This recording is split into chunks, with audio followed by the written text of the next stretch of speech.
Hello everyone, my name is Harsha Lokesh. I'm the Senior Business Consultant with Exact Software. In our previous session, I had shown you how to make changes to an existing workspace and how to deploy those changes. In this session, I'm going to show you how to make those menu picks more interactive. So I have here the sales order shipping lineup workspace. And what we are going to do is add a menu picks to the order number. You notice how the cursor changes when I hover over the order number. So what we are going to do is add menus to it and make it more interactive. So in order to do so, I left click on that order number and go to configure menu. So under the configure menu window that opens up, I'm going to add a new menu pick. And in this new screen, I see I have several options available. And here you notice at the bottom of your bottom section of your screen is the action section, and there are several action types available in the drop down list. I'm going to show you each one of them. So let's start with the first one, the separator. The separator is a line that appears in the menu that pops up when you click on that particular space. It is helpful to differentiate between the menus when there are several of them listed one below the other. I'm going to show you in the preview how it looks. So in order to use the separator action, I'm going to select it in the action section here, and under the menu ID I'm going to give it a name. Let's say separator. It also gives me the option of uploading an image, which appears as a small picture right next to that menu. But in this case, I'm not going to do that. It also gives me an option of entering a tooltip. A tooltip is a small pop-up window that appears when the mouse is hovered on that menu pick. That's just descriptive. I'm going to name it as separator as well. And on the right section of your screen, you notice the security settings. In this case, a security setting is entered as 10. Well, 10 means any user with a security level of less than 10 won't be able to access these menus. And there is another option of giving it a role. So this works in conjunction with the security level. For example, if a person with a security role of, say, customer manager is selected, then that user with this role and this security setting only will be able to access that menu. No others would be able to access it or even view it. And in addition to the security and the role, there is another function right security setting available. So for example, I'm going to choose procurement. Edit all open requests. So a setting as such would require all these three criteria to be met before they can be able to access those menus. And once all these settings are selected, I say save. So there you go, we have a separator. Let's preview it.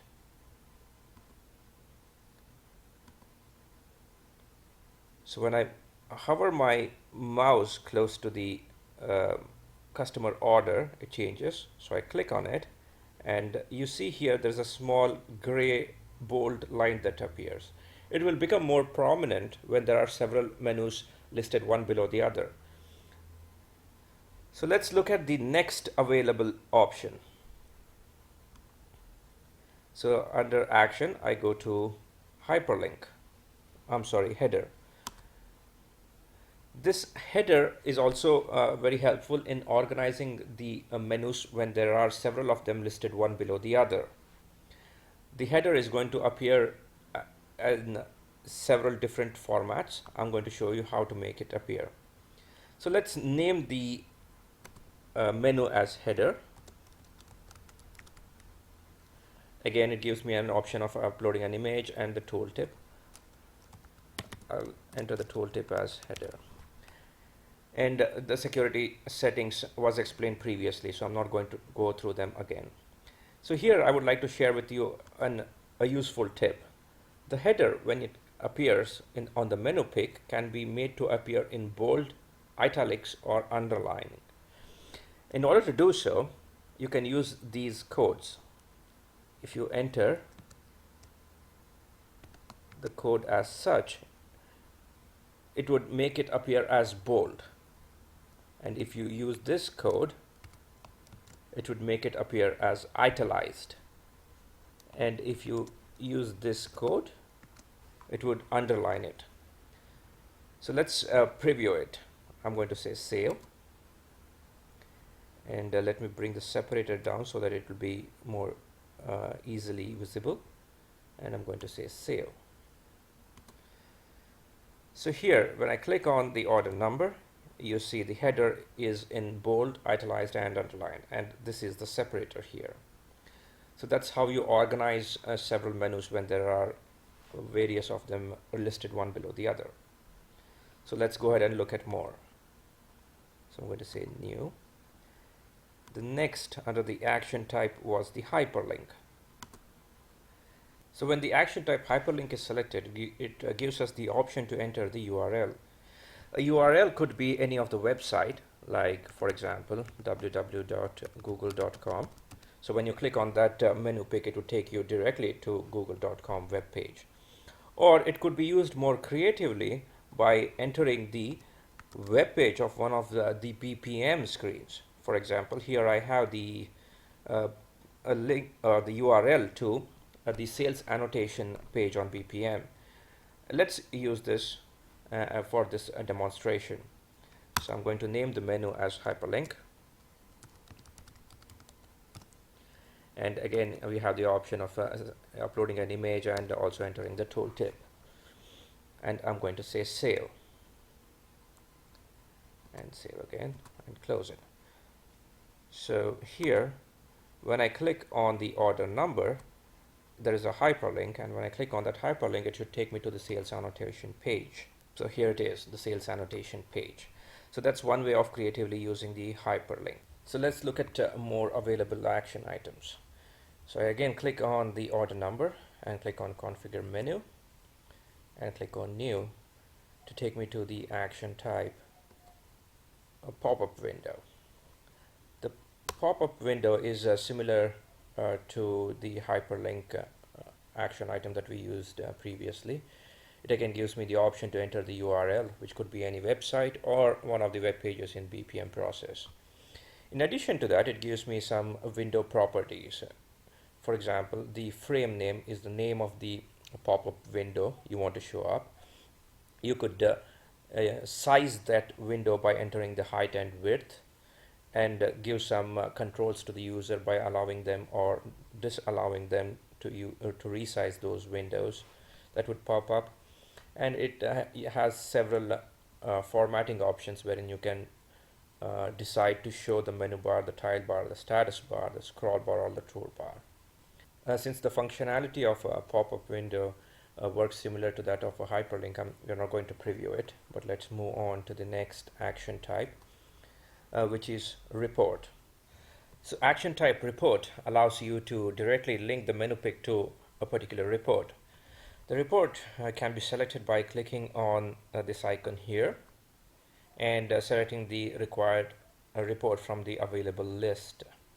I'm going to just randomly pick a report, the bill of material report, and it also gives me the option of the display style, which is just normal, or height parameter, that's optional. And under the parameters section here, it gives you the option of selecting the parameters which are required in order for that report to run. For example, the bill of material report requires the division and the item number to be entered. If you had selected a different report, it would have asked for different parameters for that report to run. And in addition to that, we have the window properties. These are the controls that can be chosen for you to format the window under which the report would appear. Let's go ahead and save this menu item. So let's look at more action items. The next one in our list is Exact Macola Launch. This menu pick allows you to directly access the core ERP transaction in Macola. Let's say I want a menu pick to take me to the customer order screen in Macola each time I click on it. I do so by selecting the module under which the customer order is available, which is order entry. And under order entry, I select the correct category, which would be entries. And under the action, I select enter sales order. And this here is the URL for that particular screen in core ERP. So what this setting does is it takes me to the enter sales order screen, and once I enter that screen I am required to manually enter the customer order number which I want to view. This additional step can be avoided by automatically passing a parameter. That can be done by entering the following code. I enter this separator followed by O, the alphabet O, and within curly brackets I enter the parameter number which I want to automatically pass. In this case it's 1, which is the customer order number here shown. So once that's done, I enter save, and we have the view customer order action type select. So let's go ahead and preview the view order option. So I'm going to say save and close. Say I want to view order number 100. I click on view order and it would directly take me to that particular order number. The next under our action type is the submenu. We select these available submenus by clicking this icon and choosing the required menu from the list available. I'm going to select this annotation submenu and I'm going to save it. Let's preview it. So when I click on the annotation submenu, it gives me additional options to view the annotation and create one. The last action type is the mobile. These launches are available only under the mobile application, and the mobile application type, the details of each one of these is mentioned in the separate literature that I am going to share with you later. So that concludes my presentation on how to make the menus more interactive. Thank you.